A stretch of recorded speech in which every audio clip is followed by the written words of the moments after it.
আসসালামু আলাইকুম। কেমন আছো সবাই? আজকে তোমাদের জন্য আরেকটা রেসিপি নিয়ে এসেছি। দেখেই বুঝতে পারছো রেসিপিটা কী হবে। সরিষা ইলিশ। আর বাঙালি সরিষা ইলিশ পছন্দ করে না এমন বাঙালি খুঁজে পাওয়া মুশকিল। চলো আজকে রেসিপিটা শুরু করি। আর কিভাবে রান্না করলে সরিষা ইলিশটা তেতো লাগবে না সেই টিপস সহ আজকে পুরো রেসিপিটা দেখাবো। আগের থেকে ইলিশের দাম যেহেতু এখন কিছুটা হলে কমে এসেছে, আর এই সময় ইলিশ খাওয়ার সুবর্ণ সুযোগ। আর সেই সুযোগে যদি সর্ষে ইলিশ খাওয়া হয় তাহলে তো কোনো কথাই নেই। ইলিশটা আমি পরিষ্কার করে কেটে ফ্রিজে রেখেছিলাম। আজকে পিস পিস করে নিচ্ছি। যেহেতু আমরা 3জন মানুষ, 4 পিস ইলিশ রান্না করব, আর বাকিটুকু ফ্রিজে রেখে দেবো। যার পরিবারের সদস্য যেমন তারা ওইভাবে ইলিশের পিসগুলো নিয়ে রান্না করে নিও। এখন ইলিশটা আমি পরিষ্কার করে ধুয়ে নিচ্ছি। আজকে আমি ইলিশটা রান্না করব সাদা সরিষা দিয়ে। এই প্যাকেটগুলো 10 টাকা করে নিয়েছে। আমার কাছে মনে হয় ইলিশ রান্না করার জন্য এই ছোটো প্যাকেটগুলোই যথেষ্ট। আর আমি এখানে 4 পিস মাছের জন্য 2 চামচ সরিষা নেব। আর যেহেতু সরিষা ইলিশ রান্না করব, সরিষাটা কিন্তু একটু বেশিই লাগবে। এই সাদা সরিষাগুলো প্যাকেটে হলো, আমি ভিতরে দেখলাম বেশ কাদামাটি ছিল। আমি পরিষ্কার করে একদম ধুয়ে নিয়েছি। এখন সব কিছু একসাথে ব্লেন্ডার করে নেব। এখানে আমি 4টা কাঁচামরিচ দিয়েছি। সেই সাথে 5-6 কোয়া বড় সাইজের রসুন দেব। সাথে দিয়ে দেবো 1 টুকরা আদা। আর সেই সাথে দিয়ে দেবো মাঝারি সাইজের 2টা পেঁয়াজ। সেই সাথে দিয়ে দেবো 1 চামচ জিরা। আর সাথে দিয়ে দেবো সাদা সরিষা। সেই সাথে দেবো হাফ চামচের থেকে একটু কম লবণ। আমার একটু ভয় লাগলো আবার তিতো লাগবে কিনা, সেজন্য আমি একটু লবণ দিয়েও ব্লেন্ডিং করে নিয়েছি। সেই সাথে হাফ কাপ পানি দিয়ে পুরোটা ব্লেন্ডিং করে নেব। দেখো সবগুলো একসাথে খুব সুন্দর করে ব্লেন্ডিং করে নিচ্ছে।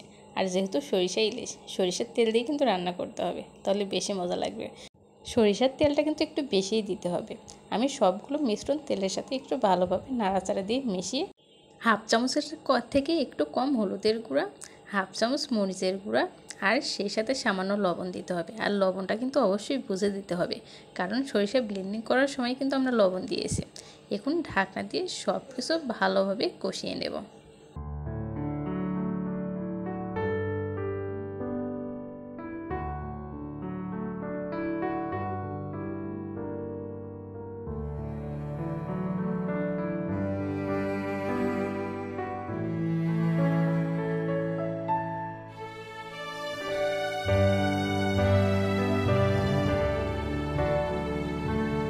মশলা যখন ভালোভাবে কষানো হয়ে যাবে আর সুন্দর একটা কালার চলে আসবে, ইলিশ মাছগুলো দিয়ে দিব।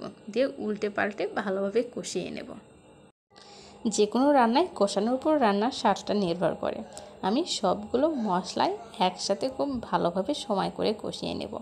আর মাঝে মাঝে ঢাকনা উল্টে বারবার নাড়াচাড়া দিয়ে নেব ইলিশ মাছগুলো উল্টে পাল্টে। যেহেতু এখানে পেঁয়াজ, আদা, রসুন সব কিছু একসাথে ব্লেন্ডিং করে নিয়েছি, তো ভালোভাবেই কষাতে হবে, নয়তো কিন্তু সর্ষে ইলিশটা মজা লাগবে না।